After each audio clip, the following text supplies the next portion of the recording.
All right. Good morning. It is Tuesday, the 24th of Jan, 8:17 a.m.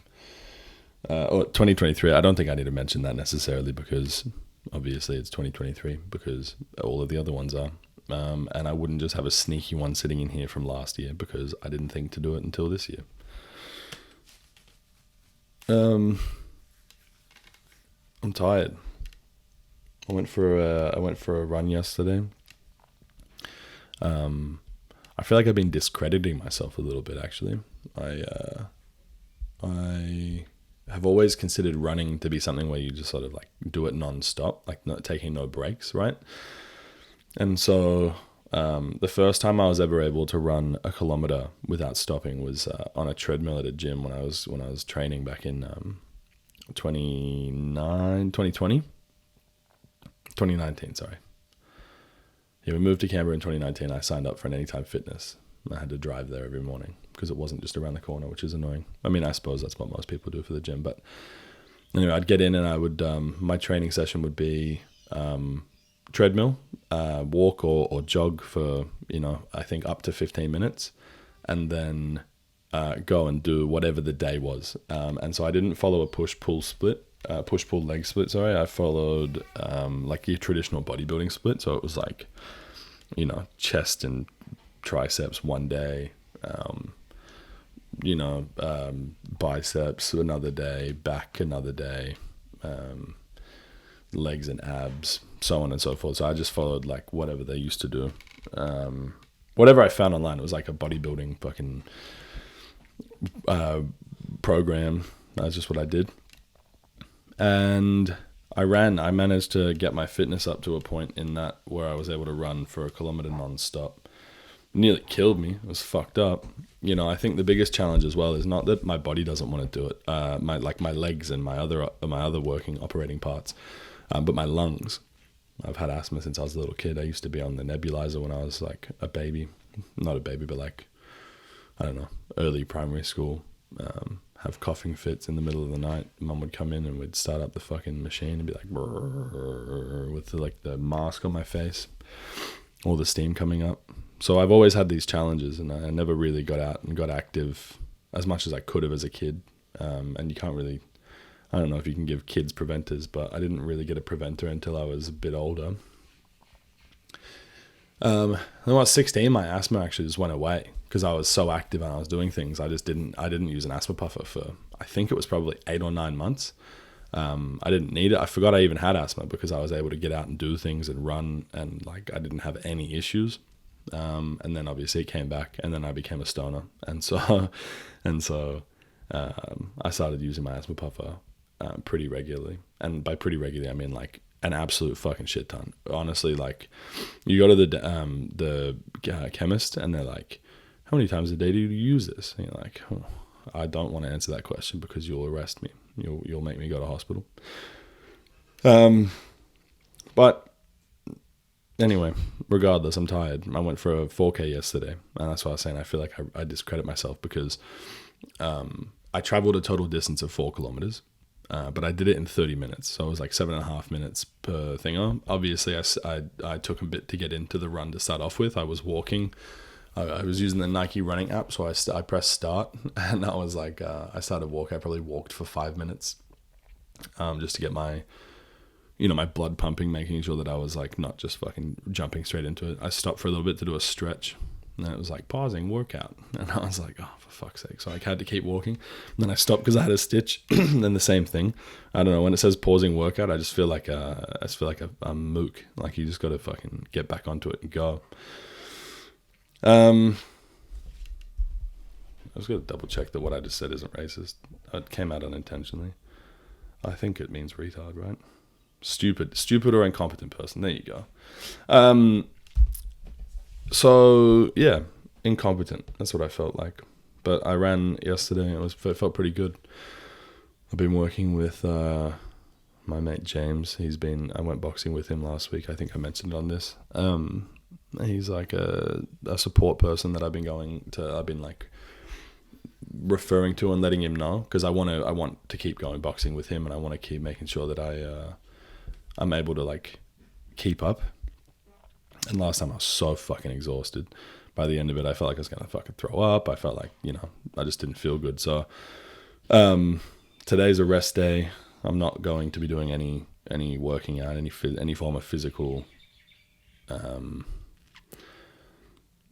other than work. I'm just going to travel to and from work, whatever. But it's a rest day. So today I'll just got to make sure I keep up with my higher protein content and recover. I wanted to touch on as well. I have a story that I made up.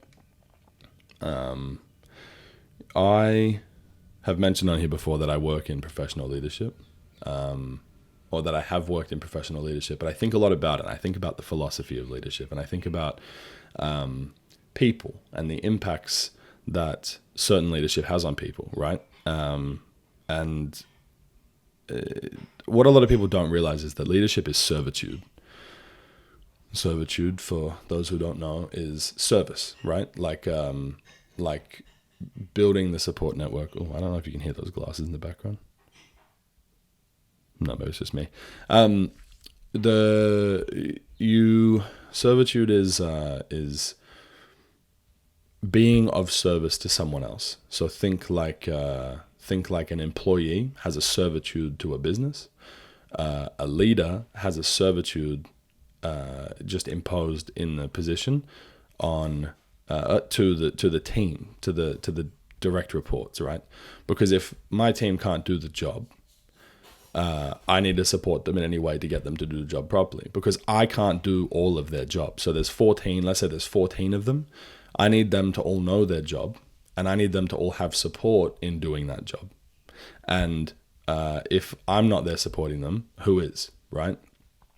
And so there's an element of it where it's servitude, where you have to keep your team happy. You have to make sure they're getting the support they need, and in return, they will work hard for you, and they will give you everything and leave it all on shift, which is great. But I've been hearing a lot recently about really, really poor leadership, right? Where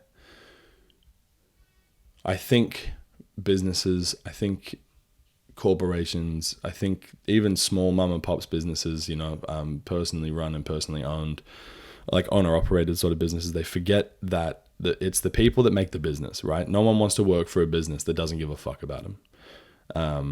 There has to, even if it's like an intrinsic thing, like you get a fucking voucher, or you just get recognized for your hard work, or you have somewhat of a relationship with your boss where it's just not intolerable to rock up. But if you only had these fucking head office gimps coming into your shop and saying, do this, do that, you're not doing good enough, you know what I mean? It's disheartening, and you don't want to work hard for a business that just doesn't recognize effort, right? I used to say that my favorite F word is effort. And it makes people think, because obviously effort starts with an E, but it's effort. So my favorite F word is effort, and that's because I will not recognize, I don't care about the end result.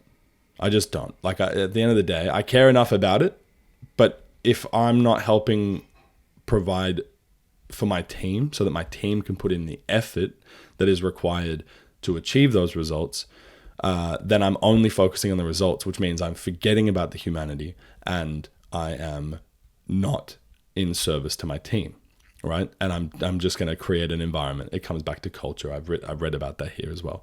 You create a culture of toxicity and blame and almost ridicule, like, oh, you can't do the job? Pathetic. And one thing I heard recently was one of my friends was told, if you can't do the job, we'll find someone who can. And so he obviously left, because it's fucking as if you would stick around for a business like that. But that's, again, these fucking absolute morons in higher power positions, head office positions. They're so stressed because there's that corporate, that rush, that rat race to make sure you're making money. And you just lose really, really good people because you're treating them like they're replaceable. And I know that in business, you're replaceable. I get it. Think about fucking 15-year-olds at Macca's. That makes sense. But when you've got a manager with 4 years experience in leadership, where you've got 3 or 4 successful years under a management title, where you've beaten yourself year on year, that is really hard to replace. That is not an easy task, and especially if the new pool of people coming in know about how the business treats their managers in higher positions, then you know what I mean. Good fucking luck to you. You have to you have to get a new person in, train them up, develop them, and hope that they fucking stay stupid enough to stay on forever, right? And that's how a lot of businesses run. They run on this ideology that their staff are stupid enough to not realize that they're being used, and so I just try to empower my staff. Anyway, I have this story that I made up, and I call it the shepherd and the sheep, right? And you'll hear pretty quickly, I guess, the message behind it. So give me 2 seconds. All right. A shepherd has a flock of 100 sheep.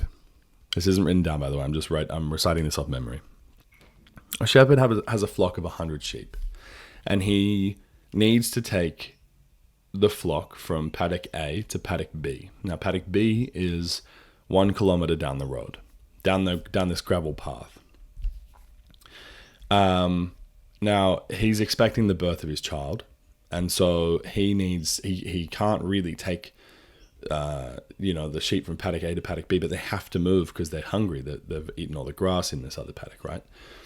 And so he, without an apprentice, without any other shepherds around, he says to the head sheep, the oldest sheep, the biggest sheep, the most competent sheep, I need you, I'm trusting you with this important task. I need you just to take the flock down this path, 1 kilometer. I need you to go to paddock B. The gate's open, and I will be back in time. By the time you guys get there, I'll be back. I just need to go and check on my wife, right?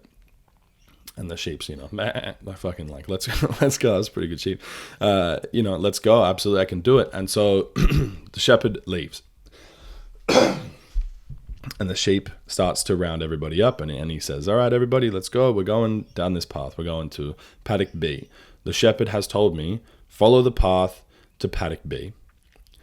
And so they all start marching on, right? Well, I don't know what a herd would do, but let's just say marching for the sake of this, right? And about, 150 meters in, they end up seeing some snakes, some deadly snakes. Let's just say it's Australia, so they're brown snakes, right? There's 2 on the road basking in the sun on the path. And the sheep is, all the sheep are like, what the fuck? Okay, what do we do? And the head sheep says, oh, shit, we need to follow the path. What do we do? Okay. And he says, I have an idea. Let's, she says, because she's a female sheep. Anyway, she says, let's run. If we just cause a stampede, they're going to move out of our way, right? Like, no one's going to want to have 100 sheep running at them, so they're just going to part and get off the path. And so the head sheep sets up some sheep in front of her, and says, all right, start running. And they all run, and they march, and they go past, right? They get to the other side, and the head sheep does a quick head count and realizes that there's 5 sheep. They looks back, and there's 5 sheep on the path, and they've been killed by these venomous snakes. Okay, shit. Some casualties. Let's keep going. Pardon me. So they they've got 95 sheep, and they keep moving on. And as they're coming along, they come across rocks, like this rock formation, and there's no obvious path around either side of this rock formation. It's sort of taken up a fair bit over the path. And so the head sheep starts to climb up over the rocks and gets to the top and looks over and says, okay, no, this isn't too steep. This is pretty easy. We can get over this. And so she says, okay, come on, let's go over the rocks. This is the only way. We've got to go over the rocks. And so they all start climbing. The younger ones, they make it over with ease. They're having a really good time. And the older sheep, they get stuck a little bit halfway. She's like, come on, we got to go. And so these older sheep get to the top, and then they, maybe they fall down or they get stuck or something happens and they can't make it. They have to stay. They and the sheep says, oh, the shepherd's coming back. Like, we got to go. Okay, we got to go. And she makes the decision that these sheep, that they're a lost cause. They've got to keep going. She's got to take these other, there's 75 sheep on the other side of the rock wall, the rock formation. So she's got to take them to the paddock. The shepherd's expecting them. And so she says, okay, I'll just leave you guys here, and I'll tell the shepherd about you. And so she goes. They march on, 75 of these sheep, 74 plus her. They march on and they keep going. And then they can see the paddock. It's about 400 or 500 meters away. But in front of the paddock, there's this river that's running through, and it's raging. She's never seen it this big before. Normally they can cross the bridge, but the bridge has got, it's got water flowing over it, and there's no rails, so they have to, it's going crazy. What do I do? And she says, well, we have to, she's stressing out, the sheep, the shepherd's coming back. We gotta go. And so she says, just jump in and swim. If we all sort of swim, maybe in a line or like really quickly, if we're all just jumping in and swimming, we can make it in, right? And so she jumps in, and some of the younger sheep follow her, and they sort of keep going. And then they all, they get to the other side. Heaps of them have swum across. It was a bit, it wasn't a crazy stream, but it was enough that you could get it swept away if you're not paying attention, or the waves were like coming through, you could drown. Gets to the other side, does a quick head count. There's 50. They just lost 25 or 24 of the sheep in the river, and she couldn't find them. She couldn't see them anywhere. They weren't on the other side of the river, and they'd been swept downstream. And she says, okay, no, it's all right. We have to just keep moving. The shepherd's expecting us. And she gets to the paddock B, and the sheep that arrive with her run in, and they start eating up all the grass and frolicking and loving it. They're drying themselves off after the adventure they just had. And the shepherd arrives, and he says, where are my sheep? What's going on? Where are all my sheep? And the head sheep says, oh, no. We followed the path. We did exactly what you said. We followed the path. And the shepherd said, at what cost? And I think the story there, right, that I decided to go off was because I was dealing with in my last job, I was dealing with leadership that was not. I will respect a leader that I think that they can do the job better than I can do the job, right? That they know their people better than I know my people, or than I know their people, I should say. That they know how to effectively lead a team. If someone, if I'm in awe of someone's capabilities, I will respect them more and I will follow them, right? They are my leader. But if I think that you're making poor decisions and I think that you're in a position, I'm not going to make it a challenge. I'm not going to like disrespect you, and you know what I mean? But there's going to be a conscious effort of like questioning things and making sure that I throw ideologies and ideas in there just to like, I guess create a spark, try and get them to think, right? The biggest part about management is polarities, right? Polarities is difference. So having polar opposites in the same room is going to create something amazing. Generally, they come to pretty well agreements. Think about think about that black guy. I can't remember his name. He's like a doctor or a professor or something, and he was like turning people out of the Ku Klux Klan. That's polarity, right? And beautiful things happen out of that. Anyway, the moral of the story is that a shepherd and a head sheep are not the same thing. An apprentice shepherd is learning to lead a flock safely to its destination, and a head sheep is going to do whatever it's told at the cost of everything, right? It'll just all it's looking for is that glory, that notoriety. It's been trusted with this responsibility, and it's not going to think for itself. It's just going to follow the guidelines.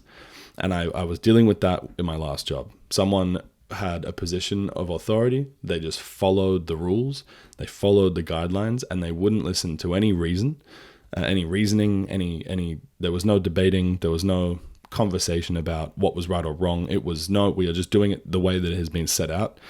And unfortunately, they've lost a lot of the flock. Do with that what you will.